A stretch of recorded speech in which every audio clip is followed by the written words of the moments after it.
Hi everybody, this is Brittany from Teach Me ABA, and we are continuing on our series on the task list 5 for those that are studying the BCBA exam. Today we're going to go over F-3, and this is socially significant behavior change goals. Let's get into it.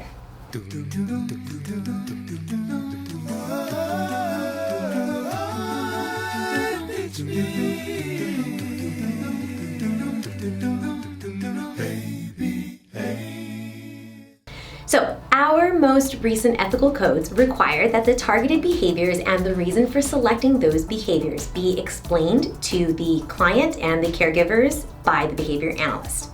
So, a common question that we may get, and especially one that behavior analysts need to ask themselves, is why are we changing a particular behavior? What's the reason for it? For instance, a behavior analyst that's decreasing stereotypy because his parents want him to be quiet, while a behavior analyst needs to remain impartial to what a family may want, we need to remain true to the founding principles.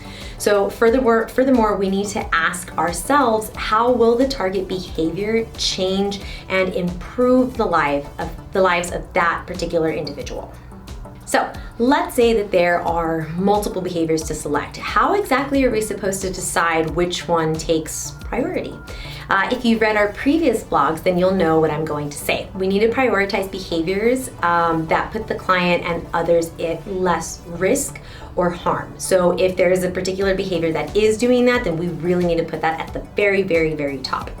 For example, we wouldn't select an individual learning how to count items when little Timmy keeps hitting himself with a book. Let's say this is very dangerous, and I obviously don't want a particular client to continue harming themselves.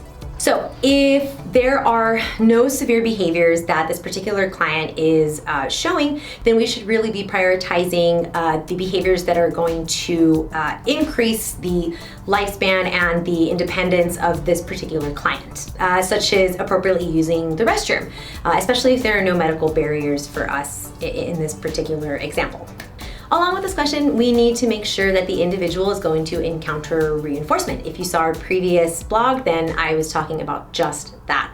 We need to set them up for success, and we're going to target goals that they are going to continue to get reinforcement for in the future. So let's say that a goal was your client was going to be sharing their toys with another client or individual instead of hitting them in the face with a toy. That's something that's only going to improve their socialization skills, so that's going to be pretty important for that kiddo. So the next question that we want to ask ourselves is this particular behavior going to reduce unwanted attention or stigmatization? So we don't want to have a client that's out in the community and the family just feels like it's unwanted attention from anybody that might see, especially a tantrum or severe behavior. So we always have to consider that. A final question that we need to ask ourselves is whether or not a behavior change program has enough resources to improve the life of that individual. For example, something that we need to consider is if the client and their family has enough time in their day, maybe their week, to be a part of ABA services.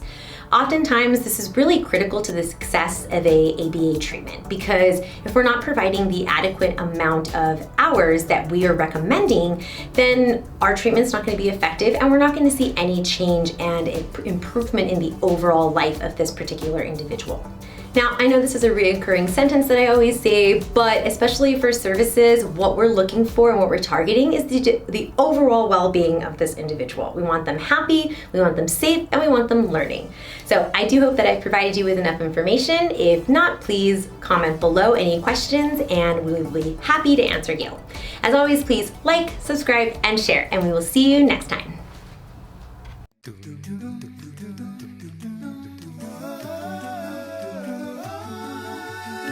To me.